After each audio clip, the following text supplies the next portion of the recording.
Halo Sobat Digital, bullying adalah tindakan penindasan atau kekerasan yang dilakukan oleh seorang atau sekelompok orang untuk menyakiti ataupun menyudutkan orang lain. Bullying bisa terjadi pada siapa saja, namun lebih sering dilakukan oleh anak usia remaja. Lalu bagaimana bullying bagi mental dan jiwa remaja?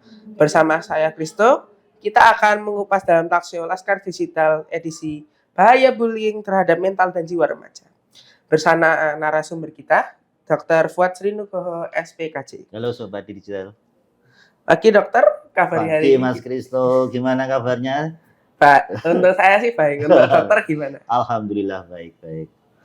Baik, langsung saja dok. Mau memastikan nih dok, akhir-akhir ini sedang marak terjadi bullying ya? Oh iya, itu beritanya baru viral ya Mas Kristo ya. Jadi memang bullying ini, mungkin ini bukan yang pertama ya, beberapa waktu yang lalu kita sering mendengar kasus-kasus bullying. Cuma bullying itu kan bisa terjadi pada siapa saja, bisa kapan saja tanpa memandang usia. Dan yang penting bullying ini kita sepakat, kita harus hentikan, kita harus cegah. Karena bullying ini memberikan dampak yang negatif, tidak hanya bagi korbannya, mengganggu secara psikis, secara fisik, tapi juga kepada pelakunya sendiri juga menimbulkan efek yang tidak baik seperti itu. Saya kira kita sepakat untuk menghentikan, mengurangi bullying tersebut. Ya. Namun kan kadang bullying juga bisa terjadi karena iri hati gitu dok. Untuk itu bagaimana dokter selaku dokter kejiwaan menanggapi hal tersebut? Jadi kalau kita berbicara tentang iri hati dan sebagainya, itu kembali kepada karakter dari seseorang tersebut.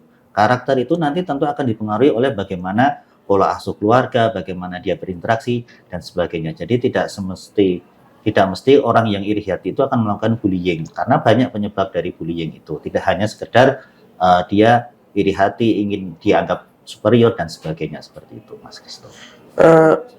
Saya mau menanyakan itu untuk secara lebih spesifiknya, kira-kira dampak mentalnya bagi bullying itu apa itu?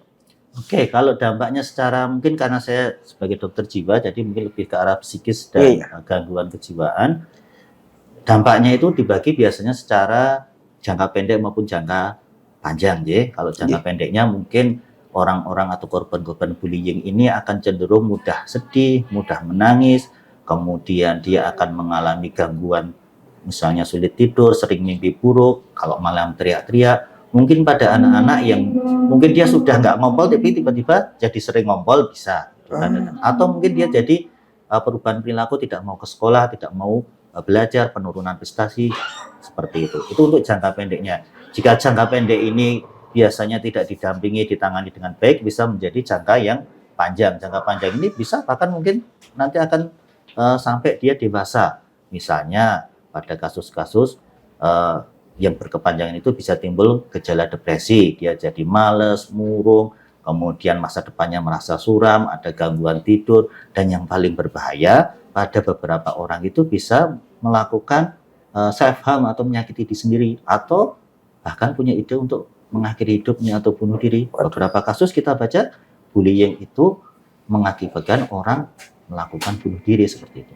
Atau ada juga gejala yang lain, misalnya kecemasan atau PTSD, post trauma stress disorder, di mana orang-orang korban-korban bullying ini cenderung akan mengalami trauma, teringat akan kejadiannya, gampang sensitif, gampang marah, sering mengalami flashback seakan-akan dia mengalami trauma itu tersebut. Itu beberapa gejala yang mungkin akan dialami oleh korban-korban bullying. Begitu Mas Kristo. Namun jika sudah terlanjur terjadi gini, kira-kira korbannya dapat melakukan apa? Oke, kalau kita misalnya kita jadi korban nih dari bullying, yang pertama tentu kita adalah menenangkan diri kita dulu. Cari tempat, kondisi atau situasi yang membuat kita itu bisa lebih tenang. Kemudian ketika misalnya, karena bullying ini kan nggak hanya terjadi satu kali ya, bisa dia berulang kali. Misalnya ketika kita mendapat bullying, kita harus membela diri. Membela diri ini bukan berarti diem saja atau kita membalas dengan agresif, dengan impulsif, atau malah memukul misalnya seperti itu.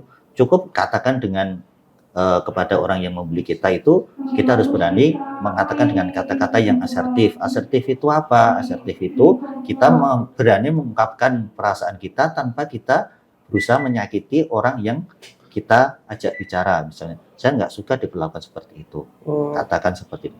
Kalau kemudian kita sudah bisa asertif, kita bisa membela diri, kok ternyata masih, nah kita harus berani speak up. Speak up itu apa? Kita lapor kepada orang yang lebih berkuasa dari kita. Guru, satpam mungkin security, atau orang tua atau orang dewasa yang bisa membantu kita. Jadi ada tahap-tahapannya seperti itu. Ya. Lalu menurut dokter, apa yang dilakukan semua pihak untuk menghentikan tindakan bullying ini, dan apakah harus diadakan sosialisasi bagi remaja-remaja agar stop bullying? Oke, saya setuju itu. Jadi sosialisasi edukasi itu penting untuk memahamkan kepada teman-teman, khususnya anak remaja, ya adik-adik remaja itu untuk paham apa sih bullying itu, apa sih dampaknya. Kemudian ketika terjadi bullying, dia harus melapor ke siapa, kemudian pendampingannya seperti apa. Saya kira itu hal yang bagus. Tetapi tentu kembali lagi tidak hanya faktor dari pihak sosialisasi di sekolah, edukasi di sekolah, tapi juga keluarga juga harus bagaimana pola asuh yang baik, yang hangat, ada musyawarah di situ, menanamkan nilai-nilai agama, nilai-nilai etika, nilai-nilai moral seperti itu. Itu nanti akan jadi suatu sistem yang baik sehingga ketika terjadi bullying bisa segera ditangani dengan baik seperti itu. Baik Dok, tadi kita sudah berbincang-bincang mengenai bullying ya terhadap mental dan jiwa.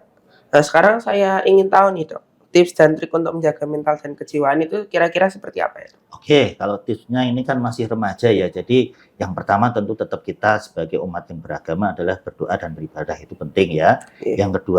Yang kedua karena remaja ini dalam fase mencari identitas, jadi yang pertama adalah kenali dulu diri kita. Apa sih potensi-potensi yang ada dalam diri kita, potensi-potensi kebaikan. Kenali juga kekurangan-kekurangan kita apa.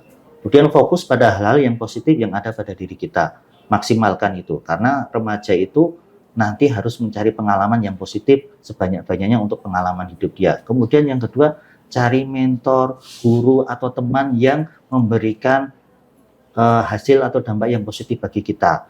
Sehingga ketika kita mempunyai karakter yang positif, kemudian lingkungan yang positif, itu akan lebih membantu kita menghadapi stresor atau masalah yang terjadi dengan lebih baik. Baik, terima kasih dokter untuk tips dan triknya. Terima kasih juga untuk waktu dan ilmunya. Sama-sama Mas Kristo, mudah-mudahan bermanfaat. Salam Sobat Digital, salam sehat juga Dok. Salam sehat jiwa. Oke Sobat Digital, itu tadi sharing dan ngobrol-ngobrol kita tentang bahaya bullying terhadap mental dan jiwa remaja bersama Dr. Fuad. Jadi bisa disimpulkan ya Sobat Digital bahwa bullying itu tindakannya harus dihilangkan karena dampak dari bullying mampu mengancam banyak mental dan jiwa. Terima kasih Dok. Sama-sama Mas Kristo. Baik, kesimpulan di atas sekaligus menutup perjumpaan kita dalam talkshow kali ini. Saya Kristo pamit undur diri. Salam sehat dan terima kasih.